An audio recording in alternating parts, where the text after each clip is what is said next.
Good evening. Thank you for joining us today evening.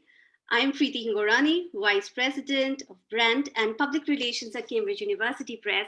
And on behalf of Cambridge and Management and Entrepreneurship and Professional Skills Council, it is my privilege and honor to welcome you to the discussion on building of an employable workforce.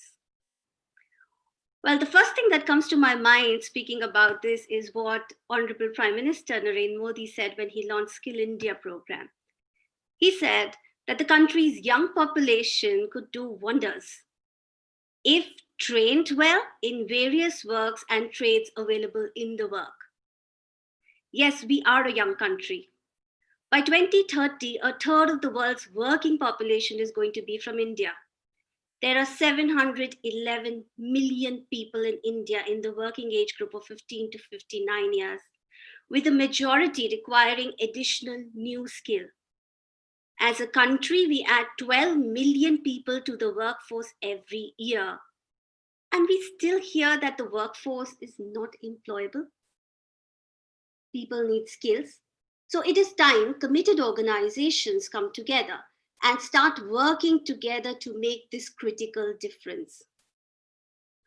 Skills change life. They give you dreams. They make it real. For our discussion today, we will be focusing on three key horizontal skills: English, employability, and entrepreneurship.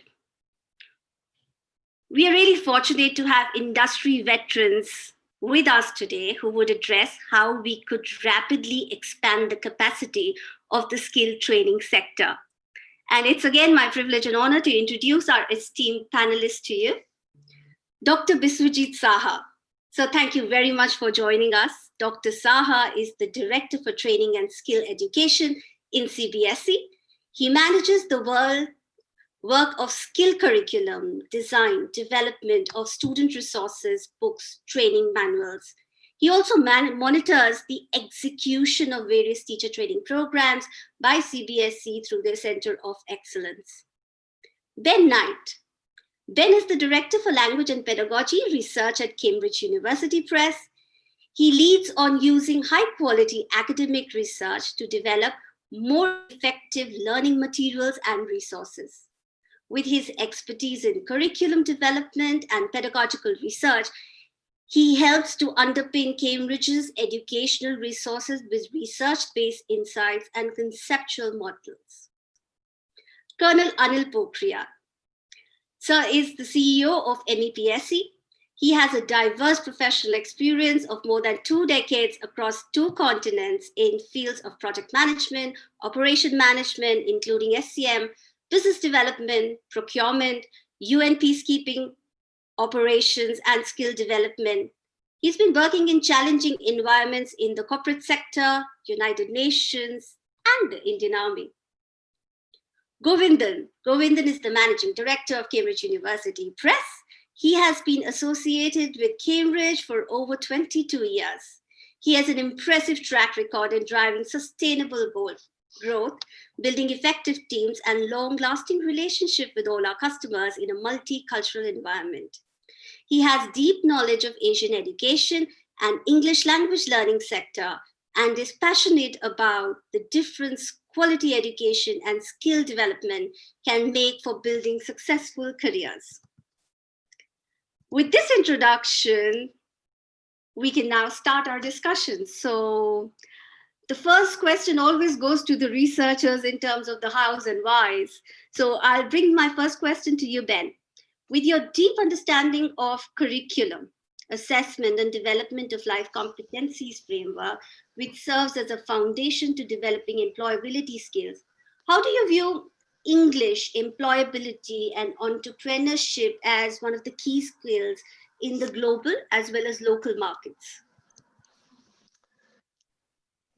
Thank you very much, Preeti, for introducing this and for organising this webinar. It's a great privilege and a pleasure to be part of this event. Yes, from our point of view in Cambridge, we've been looking at the development of skills in an international context, and I think some of this is worth sharing with you within India. We for this kind of event, We all know that we now live in an information age and a globalized world. The organizations we work for depend on good information to be successful, and that information is more likely to be in English than any other language. We increasingly need to work with people from other countries around the world, whether they are employers, suppliers, business partners, or customers. And in many cases, they will be using English as the means of communication to communicate and to collaborate. About 1.8 billion people around the world are speaking English. 80% of international businesses use English as one of their working languages. So for these reasons, employers see the value of people who can speak English well. It gives them an advantage. Sometimes we will even see employers who have no business outside their own state, who don't specifically need English language skills, still preferring candidates who speak English, because they see English language skills as giving them the possibility of expansion in the future. And of course, in India, the value of English is partly the result of English skills being seen as an indication of general good education. So this means that anyone who doesn't speak English is at a disadvantage, and giving people skills in English will enhance their employability in the future. But when we look at the specific skills in English which are most needed for employment, research actually shows that all four, reading, writing, listening, and speaking, are important, but that reading and speaking are particularly useful. Reading is needed to access information for professional development and for organizational competitiveness, and speaking is needed for effective communication and relationship building. But good communication skills are not just about learning English. Even if we know English, we can be poor at getting our message across. We also need to develop skills in communicating confidently and fluently, in adjusting the way we speak to suit different audiences or for different purposes. We need to be able to structure what we say or what we write in a clear way, and we need to be able to know how to overcome communication difficulties when people can't understand us or are reluctant to engage. So when we talk about what skills employers are looking for when they recruit people or when they promote people in their organization, it's useful to look at research that we've been doing around the world. When we talk about the research, what we'll be doing is reviewing research reports into the skills needs of employers around the world and identified the main skills that they're asking for. Those skills can be grouped into 8 main categories. Communication skills are one of those categories, but the others include collaboration and teamwork, innovation and problem solving, critical thinking and decision making, leadership and global citizenship, personal development and management, emotional intelligence, and digital literacy. We've analysed each of these categories and these categories. So for example, when we talk about teamwork and collaboration, we can break those down into how we work well together in a group, how we manage the tasks in a group activity, and ensuring delivery of a group activity. We've then broken down each of those areas into more detail. So for example, when you're managing the tasks in a group activity, it's got component skills, agreeing what needs to be done, managing the distribution of tasks among the members of the group, and making best use of the specific skills and knowledge of different people in the group. Another example is around critical thinking and decision making. If we look into more detail at the skills of making decisions, we can see the specific skills within that. And what we've seen is that you can break it down into 5 particular component skills. Firstly, being able to identify and understand the problem. Secondly, being able to gather and organize information relevant to the decision. Thirdly, evaluating options and recommendations in order to come to a decision. And fourthly, being able to justify decisions and solutions to get the support you need. And finally, being able to evaluate the effectiveness of the solution that has been implemented in order to see if your decision can be improved in the future. By breaking down these skills to this level of detail, we're able to break to create a kind of curriculum for employability skills. Not everyone needs to develop all the skills, and so it's essential that any employability training program spends time identifying which of these skills are most needed for the people on that course. This will depend on a combination of the requirements of types of employment that they're aiming for, as well as an understanding of where their own skills, weaknesses are. Another area that has been highlighted by the research is the importance of emotional intelligence. And this is partly about self-awareness of your own emotions, and also having strategies for managing them, and being sensitive and empathetic to the feelings of other people that you work with. Managing emotions is particularly important for employability. Employers are often looking for qualities that can be difficult for people who are not able to reflect and manage their emotions. Because employers often say that they're looking for people with confidence, for resilience in the face of difficulties, and for positivity in the face of uncertainty. So being able to develop these mindsets, either explicitly or implicitly through training programs, is critical to being able to help people be successful in the workplace. So to sum up, for employability nowadays, we need to be able to think beyond the local needs of businesses, and we need to help people become attractive candidates in organizations that need to work in an increasingly globalized world. That includes the ability to communicate effectively in English, as well as more general communication skills. It includes a range of other skills that can be grouped into these 8 categories that I've talked about, and then broken down into the specific teachable skills.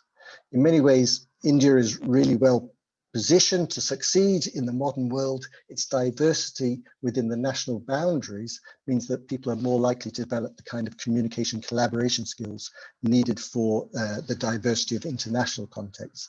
And the legacy of English language in India, and its long tradition of entrepreneurial skills give India an advantage.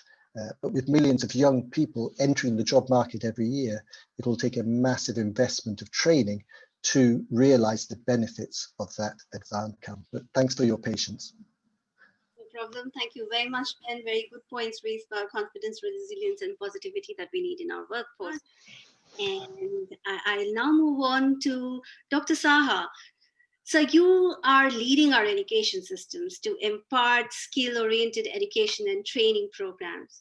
I've always seen you talk so much about skill training amongst all students. It would be our honor to listen to you on your reflections on the NEP and the importance of creating this mindset around skills. Dr. Saha.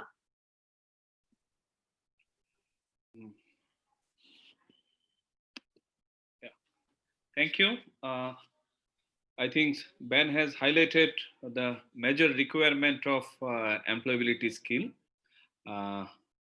All 21st century skills are being highlighted. Esteemed panelists, in reference to country's new education policy, government tried to emphasize that for categorizing the educations in a different light in terms of combining academic educations and skill educations, and rather they called it no clear-cut distinctions between these two. So some way embedding skill with the academic subjects are being focused upon by the new education policy. And new education policy try to focus upon starting skill education, that is vocational education, starting from class 6 onwards. So that is a huge thought process behind this kind of decision. And my appeal to all the education leaders, and especially who are managing the school, it is high time to reflect on that thought process of the government.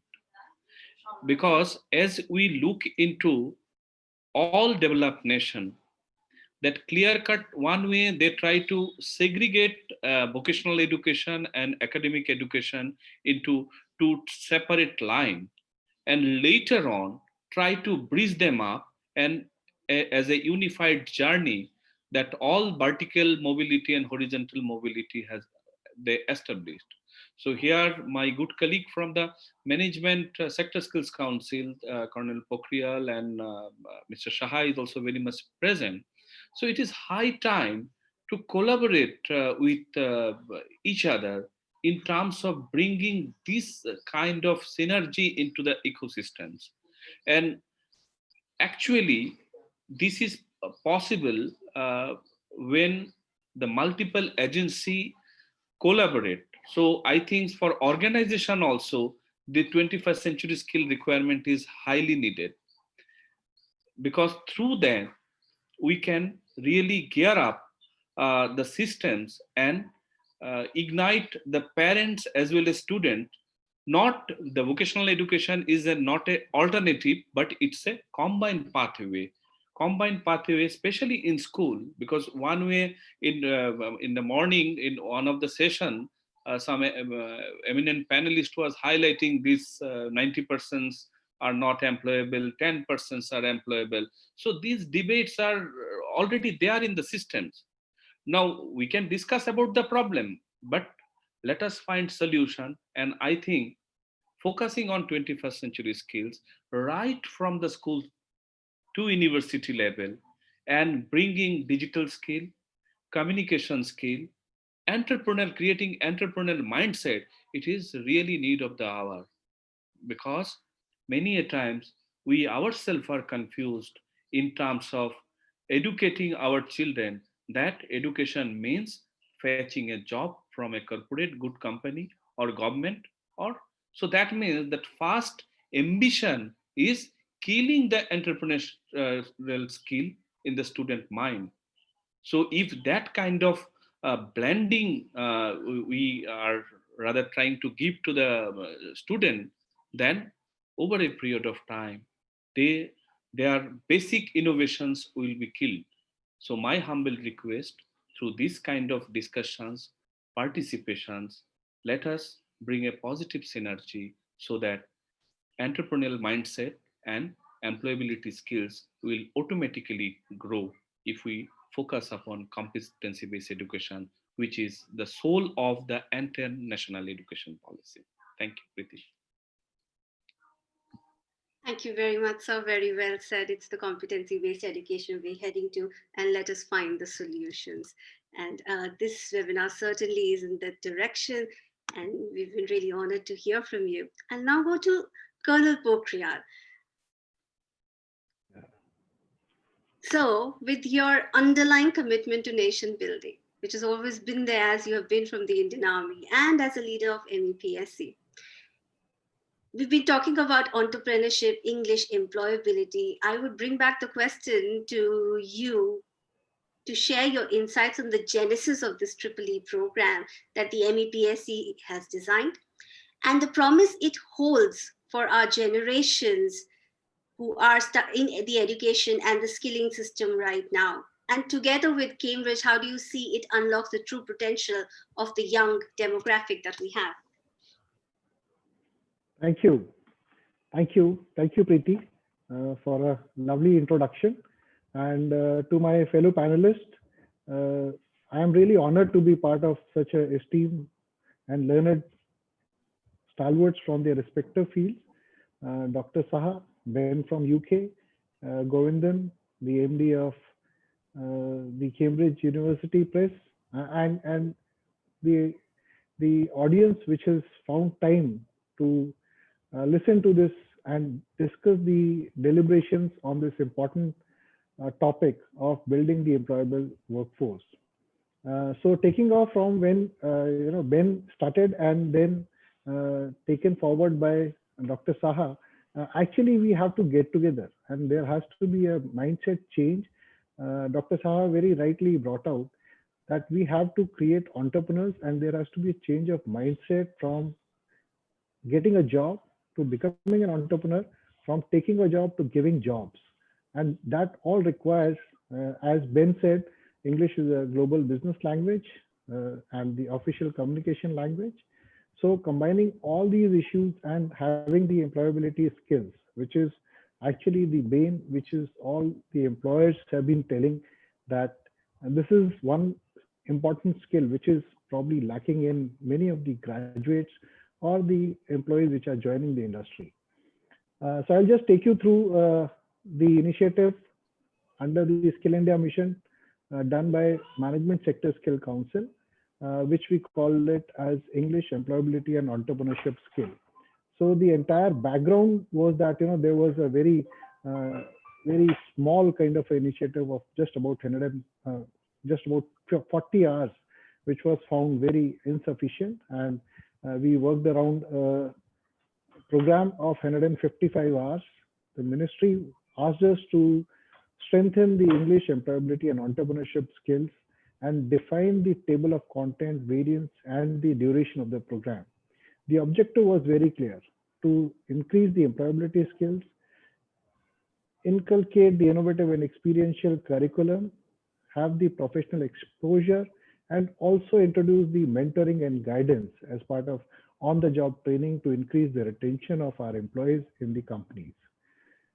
The two main disadvantages and the challenges which were identified was the lack of uniformity of pedagogical deliveries by different trainers. And that has something to do with the experience, the knowledge and the skill sets. And second was to have a uniform assessment system, removing all the personal biases of the assessors, and by totally reducing the third party as assessment agencies. So what we did was we came up with the program, and for which we did a lot of background study with the industry, with the academia, a lot of employers. Can we move ahead, Santosh?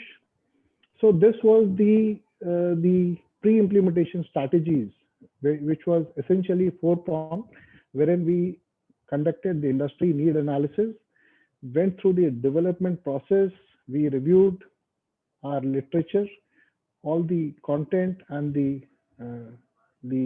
books which were there, and we analyzed each phase, and we conducted a lot of consultative workshops, focus group discussions, and we conducted a lot of primary and secondary research. Then we applied multiple filters, which I'll tell you in my next slide. And what we did was we deliberated all the findings. And what we did was then we worked out this entire table of content for each of these.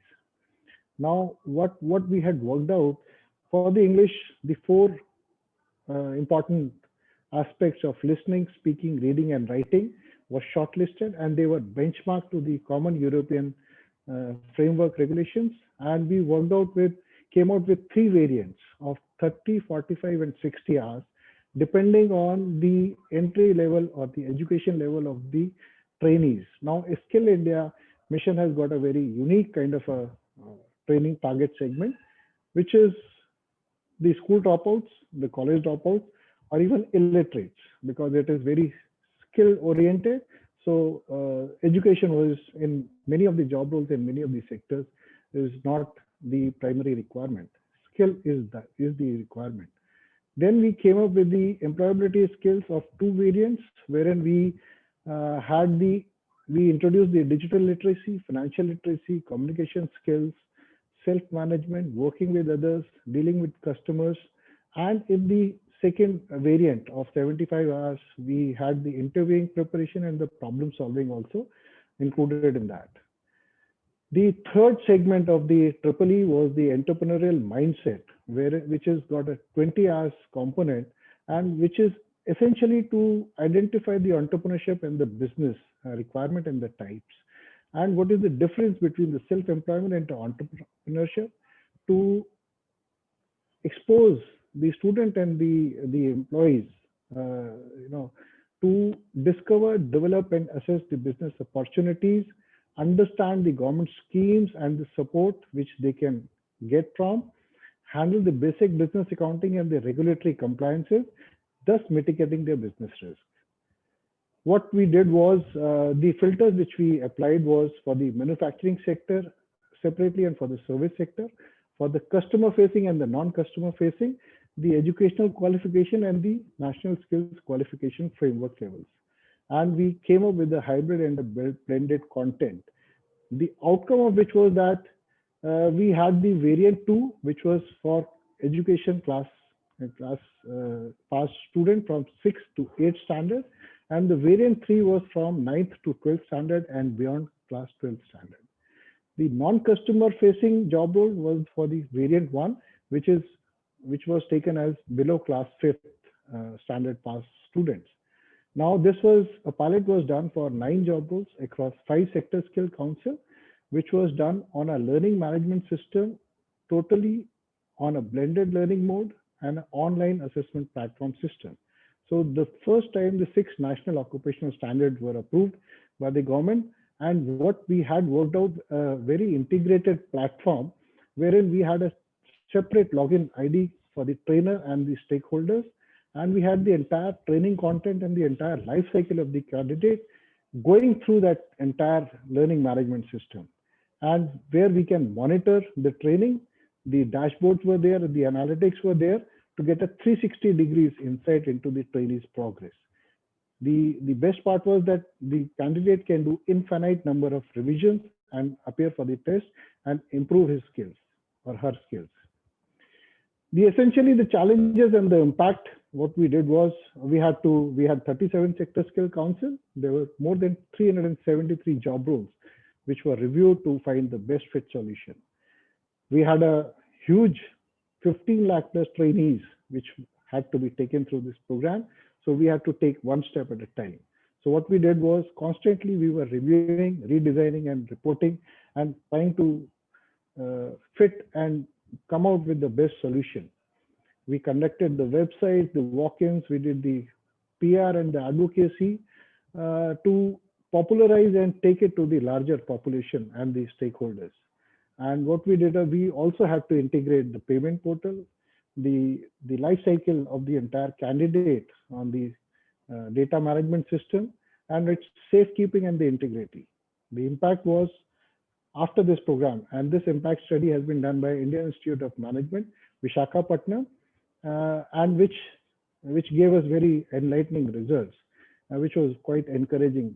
When we saw the wage increases of the candidates who have gone through this capsule increased by 10 to 15% margin, and the employability increased by more than 50%. The employers were very, very satisfied, and it increased the personal confidence of the candidate, increased the interpersonal skills, efficiency, communication skills, and the productivity. And the uptake of the program was so nice that it was heartwarming to see that more than 95% of the students, they completed the entire program.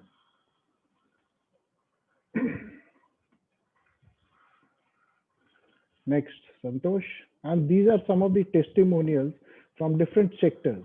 Services sector, wherein we have Fahimida, who was from the electronic sector, and Pradeep Singh, who was working with a distribution salesman, Sona and Aarti, who were working with the Fortis Hospital, the healthcare sector, and Aarti was working there. So you see the kind of feedback which we have got from the trainers and from the beneficiaries was very, very heartwarming, that it helped them in excelling at the interviews, in increasing their confidence, communicating and executing their job at this work site.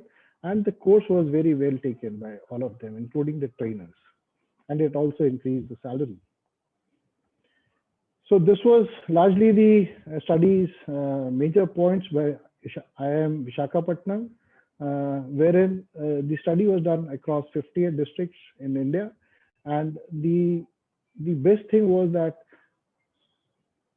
within 24 days of the completion of the job, of the course, the trainees got the job on an average. The female candidates were preferred over male candidates for, we know that they are better skilled and they're better equipped in the EQ portion in that sense, and but then they were paid less. There was a lot of regional variation which was there, essentially in the northern or the southern states, and even the average salary varied quite a lot in the same sector for the same job role in different parts of the country. So there were regional blobs which we got, and the clusters across the country, For the same job in the same sector, we had higher salary in the northern states than in the southern states or even the eastern states. Then the candidates' previous educational qualification did not matter much. In fact, it was the skill set which they exhibited during the interview or on the job training which was conducted under the NSDC ecosystem. What we did in our pilot, we have done more than 1 lakh candidates which were enrolled, in fact, now it has become more than 600 trainers we certified. We had more than 500 training centers across the country. We did more than 3,700 training batches actually. And we had videos, which was part of the blended learning module. It was almost about 100, 96 to be precise. And the usage was very heartwarming. When we had 3 crore plus minutes of the usage, which was there by all these candidates in the entire module. And the candidates attempted quiz, which was more than 8 lakh. So what it gives us the confidence that, such kind of a program, which was the de novo kind of a program, which was done first time in the country over a learning management system, it was taken very nicely. And it has really delivered the results which the government and MEPSC along with NSDC and other academic and the industry partners which we had come out with. And we are very happy and satisfied that we were able to fulfill our mandate, and now we are poised to take it to the next level with our esteemed partnership with Cambridge University Press. And we really look forward to their support in terms of working out the best of the content which meets the need of these employers and also of the employees, and really spur them to come to the next level. And we are very, very hopeful and excited to look towards this partnership where we can meet the requirements which Dr. Saha mentioned, the nation's requirement, and it is also in line with the new education policy. So MEPSC is very keen and very excited to be part of this interesting phase in the country. And we really look forward to playing our part along with our partners like Cambridge University Press. Thank you. Thank you very much, sir. The impact study in itself is a success story, and I'm sure that there is so much more that we can give together. I'll now bring the focus to Govindan. Govindan is the Managing Director for Cambridge University Press. Govindan, as the driving force for Cambridge in India, you share the government and MEPSC's goals of making education and skills transformation a reality. I know that you focus on making the right partnerships to achieve this goal. How do you see MEPSC and Cambridge partnership benefiting the skilling ecosystem? If you could just talk about that.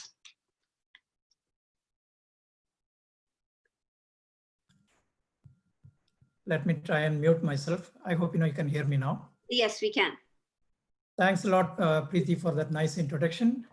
And I also want to start with a vote of thanks to my colleague Ben and Dr. Saha and also Colonel Anil Kumar for setting the context so well. And that makes my job a bit easy, actually, in fact. So I want to give a bit of a context to the what you call, the collaboration we have. And if you look at that, these are some of the what you call, frequently seen headlines in the media. We keep hearing about, in fact, Dr. Saha also mentioned about this, actually, in fact. So I'm not going to talk much about the problem here, but to put the things in context, I just want to draw your attention to some of the key issues, which are being, discussed very frequently. Actually, you see that every day in the media. Actually, that there's a huge shortage of manpower, skilled manpower. Then obviously that the existing system, education system, is not producing enough, jobs or enough, preparing students for the real world. And our schools and college pass outs lack communication skills and soft skills, etc. But just to sort of drive this point, that I want to bring in a couple of what you call quote, that from the media. And if you can see this one, I don't know whether everybody can read it actually, so I'll just read out actually. It's a brief one. According to International Labour Organization, India is staring at 29 million skill deficit by 2030, And another sentence is that now, owing to the skill shortage, 53% of Indian business could not recruit in 2019. That's a scary thing, actually, in fact. And this is a news item from from an article in Indian Express in early this year. And on the other side, you see employability in Indian engineers continue to be painfully low. And this one says that almost 80% of the engineers coming out from our education system are not employable, actually, in fact. And then again, it's a sort of a quote from an employment survey. So this actually brings the brings to the focus of this discussion today. And if you look at that apart from there is a mismatch here. That on one hand we have huge shortage of manpower. On the other hand, the education system is producing people who are not employable. So that's a core issue here, actually, in fact. And if you look at a bit more detail, we also have quality and capacity issues. 75% of the new employment opportunities are going to be skill-based. It is not just that we are the country does not only look for engineers and doctors. We need a lot more skill-based employable people in the country, actually, in fact. And communication skills, collaboration, problem solving, etc., are some of the top skills required for improving employability, actually, in fact.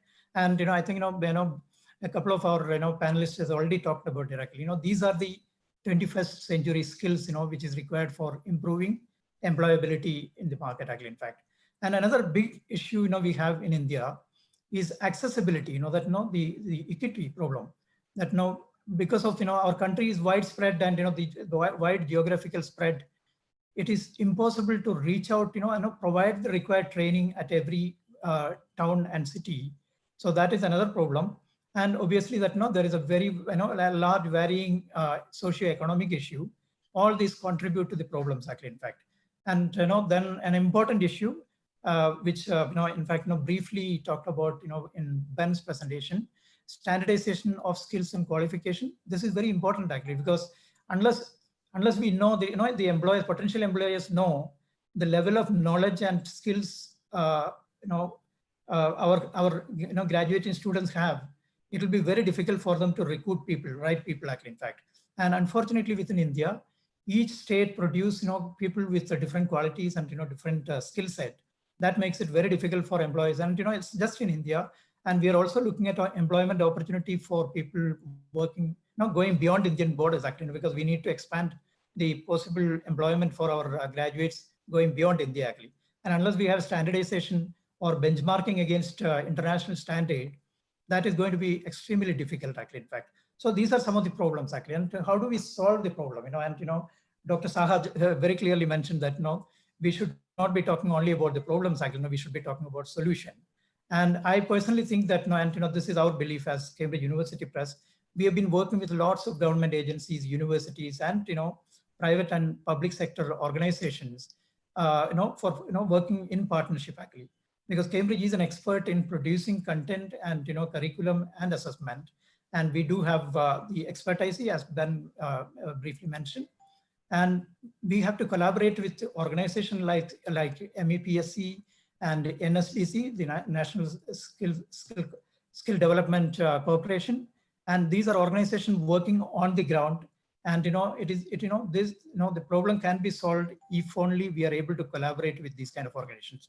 So that is just to put the context, that how we are working together, and the reason or the context for which we are working together. So what we are looking at is that a three-way collaboration. As I mentioned, that we are experts in producing content, curriculum, and pedagogy, and obviously that we also help people for providing training, master training, working with organizations like MEPC, and obviously Colonel Anil Kumar has very clearly mentioned about the kind of work that MEPC has been doing on the ground on planning and administrations and all, actually. So these two organizations, experts from both the organization, have come together for a three-way collaboration for providing the required support for improving employability and entrepreneurship, actually, in fact. So I want to showcase on some of the resources we have produced, and as we mentioned earlier, the triple E model, this is basically that an approved what you call curriculum framework developed by MEPSC, and the first E, if you look at out of triple E, English or communication, in English, in fact. So we are providing an international edition of of one of the best-selling course book from Cambridge Interchange, and those who are in language training, they know this course book has been in the market for about 30 years. This is the 5th edition, and one of the best course book for learning, listening, speaking, reading, and writing. All the 4 skills are covered, and it also covers vocabulary, grammar, and pronunciation. So it's a comprehensive course book for learning basic language and communication. And the focus is on communication, because language is important, but what is important is that communication, because you can have very good grammar and vocabulary, but if you are not able to communicate well, then you're not serving the purpose actually. So, and communication is the skill which is required. So, and we have made this course book available specially for Indian market at a low price edition. Then the second and third book, that employability entrepreneurship course book, we have worked very closely with the team at MEPSC, and our editors working very closely with them and developed these books, especially for the approved curriculum for Triple E. And Dr. Colonel Anil Kumar has already mentioned about it actually, so I won't go into the details. So together, what we are giving is a very comprehensive handbook, especially the employability book covers a lot of information about soft skills, and obviously we are not giving the fish actually, we are only teaching people how to fish actually, in fact. So it gives very useful tips about how to improve communication skill, how to search for a job, how to write a good CV, and all those basic things are covered in the first book actually, general skills for employability. And obviously, I think one of our panelists has already spoken about that. We should not be talking only about creating employment. We should also talk about creating jobs actually, in fact, which will be possible if only some of our students coming out of these universities and polytechnics and ITIs, those who are coming out of our education system should be thinking about creating their own entrepreneurship. In fact, this afternoon, I was reading in the Financial Times an article written by Amitabh Kant, the chairman of the Niti Aayog, and he very clearly mentioned that and in a lot of good strategies, he talked about that from 2015 to 2019, India has actually started. Indian entrepreneurs have started around 39,000 startup companies in India, attracting about $20 billion investment to India through venture capitalists and from the market. And out of about 40,000 companies, around 27 of them are already unicorn. What that means is that they have already created more than $1,000 US dollar 1,000 billion. Now, in fact, US dollar 1,000 turnover actually. 1,000 when I say that 1,000 crore actually, not in US dollar actually, 1,000 crore turnover in about 4 to 5 years. And I'm talking about 27 companies. And you can imagine the number of employment created by those entrepreneurs actually. So we are, the graduate coming out of our universities, they are obviously that they are going out and creating a far better overall ecosystem by creating employment opportunities for a lot more people actually, in fact. So that is the kind of things we can achieve if we work together, working together, all the experts coming together and creating content and training program for the learners actually. So on that note, I conclude now and hand it back to Preeti. Thank you very much for listening. Thank you, Govindan. And I'm sure there are going to be many, many more young entrepreneurs coming from India, and many of them trained by MEPSC. So you've given us a sneak peek of the books, which I've also seen some comments saying that they look very useful. I would take the opportunity as a testament for our commitment to Skill India and commitment of the two organizations coming together. May I please request the panel to do us the honor of unveiling the books. Some of you have received it, some of us are still waiting to get that given the condition of the lockdown. And there we go with Colonel putting that up. please can I request you to show us the book. Dr. Saha, if you might have a copy, that would be lovely to see it in your hands too. Great. Thank you. Thank you very much. This is the promise that we start with today, and I would request the Cambridge and MEPSC team to come on screen. It's a great moment for us, and I'm sure that we are contributing our bit to build the new entrepreneurs in India. I would now take the opportunity to also invite Mr. Santosh Saha to join us on screen, please. I know that you have been slightly back screen so far. If you could join us, please. Great, lovely to see you. Thank you, Preeti. So, Dr. Saha, of course, Dr. Saha and Mr. Saha, it's really good to have both of you here. And we do have a few questions, and what we would do in the meantime, while we filter through a few of the questions which just might be relevant for the discussion today, I will bring that up for you. But Mr. Saha, if you would like to address the panel and give the vote of thanks till that time. Okay. The esteemed panelists, thank you so much for taking out your time and joining us together.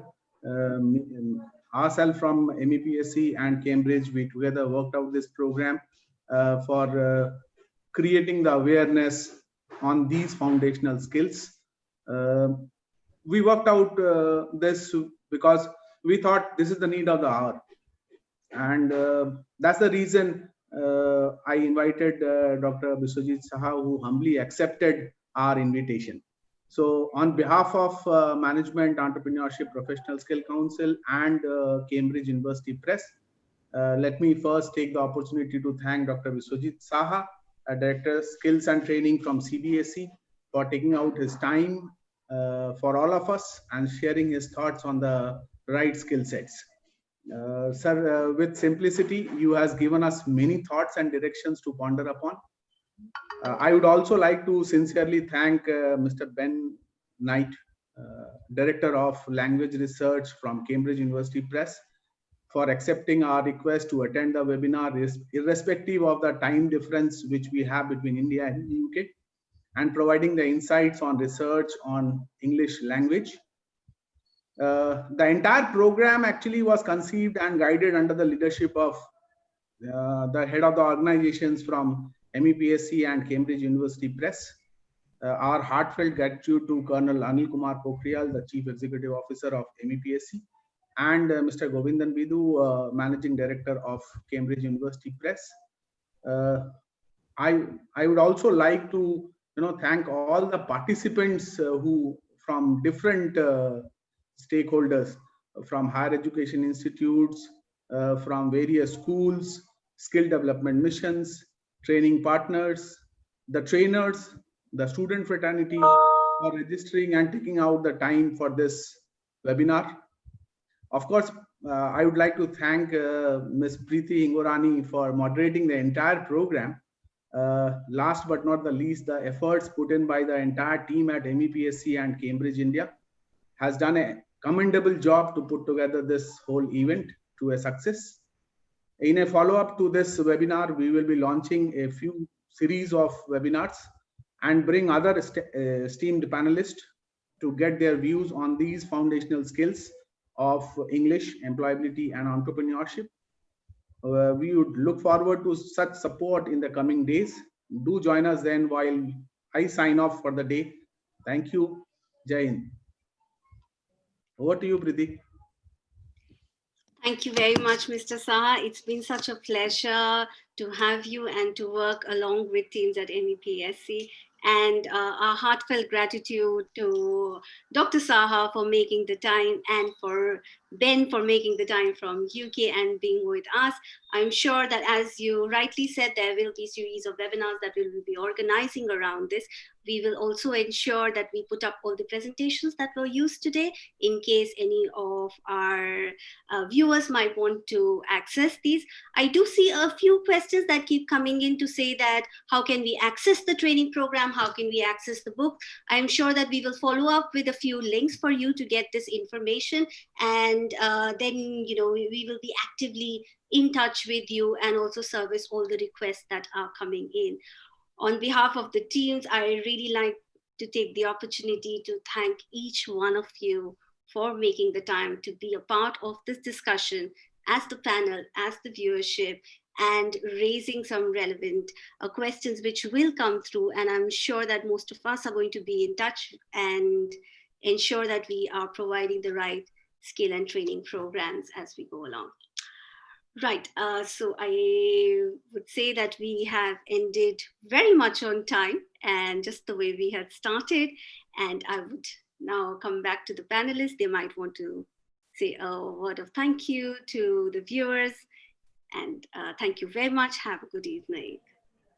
Thank you. Thank you all.